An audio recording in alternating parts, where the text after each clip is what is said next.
Terrible. Total devastation by Wolford Elementary. Lots of houses gone. Wolford's still standing, but all the houses around it are gone. Your house? My house is gone. My parents' house is gone. My brother James's house is gone. It's awful. Mike's house is gone. Oh, my brother Mike's house. All gone. All our road is gone. Everybody on Ravine's gone. What's it look like? Describe the scene.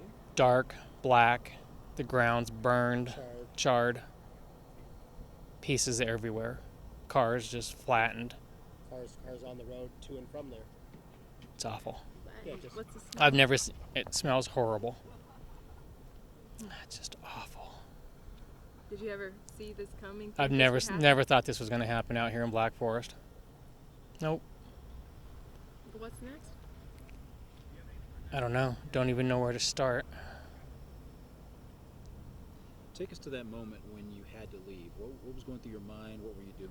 I was standing in my property with my vehicle running, trying to decide if I could use a garden hose to try to stop our place from burning, and then the smoke, and then I saw my tree start to explode, and then I panicked a little bit, and I knew where to go, and then I drove off.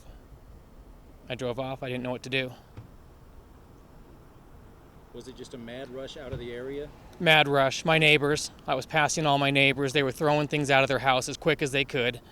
I told them to hurry. My place is burning right now. Get your stuff. The fire's coming. And guys were just throwing boxes out of their houses, throwing anything they could think of quickly.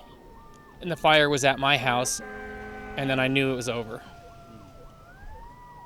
Were you alerted beforehand? Did you have any time to prepare? Were you in Denver at work, Ron, when they called you? I was in Denver at work, and I made it to my place Tuesday afternoon about 4:30, and I thought things were going to be okay because the fire wasn't anywhere near us yet.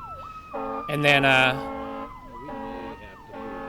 stayed till 6:30, and then that's when I knew I had to get out. Tuesday evening. I didn't leave my place in the Black Forest till about 6:30. Once I knew I could hear the. You were probably one of the last ones out of there. There was nobody else left. There was nobody else left on Ravine. I was the last one in there. And we met up on my parents' house and then drove from there up to east. And then we waited there and watched people pass us going south out of the forest. And we just got outside the forest. There was a lot of people staged outside of the forest looking back towards the forest, and you could just see all the smoke. And it originally started west of us and was going north, and then it turned east real fast and came across Black Forest Road and into our neighborhood. So I was home too. He lives about, I don't know, maybe a quarter of a mile from where I live. And so you watched it approach? I watched it. I was walking towards my sister's, my sister in the other direction, about half a mile. And I started to go towards her house with a shovel because I had already seen her ditch was on fire right on Black Forest Road.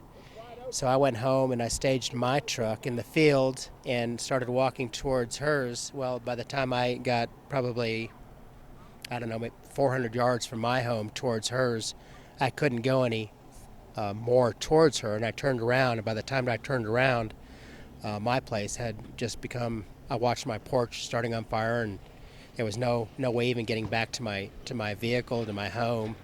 And he lives up the road, and he had called me, and he was over a little east of me, and I just, I kind of beelined through the forest going east, and I met him, on Swan and Black Forest roads, and he had his two trucks there, so we drove his two trucks out, east and then south out of the forest, and just kind of sat with a bunch of other people just outside the forest looking back and just saw, and we knew our places were on fire, but we sat there and watched the smoke, behind us again, and, we just went back there to look for some of his things, and our whole road, I mean, it's like Haman. It's worse than Haman. I mean, I'm not sure it's worse, but it's like that, except for there's a lot more houses.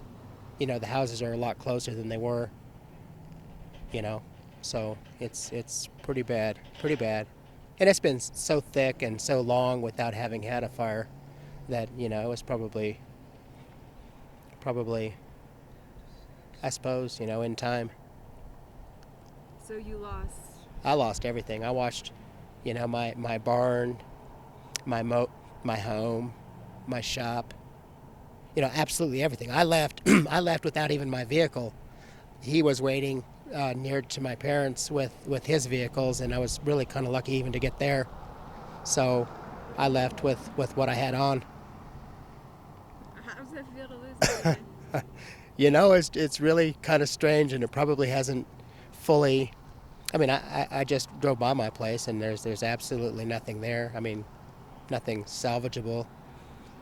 It's a weird feeling, but and my mother, and it really is true that the things that are really important are people, and all of her children got out. My parents had their home burnt as well, and they're alive, and they probably can't recuperate to what it had been like, but they're alive, and we can still do things. We're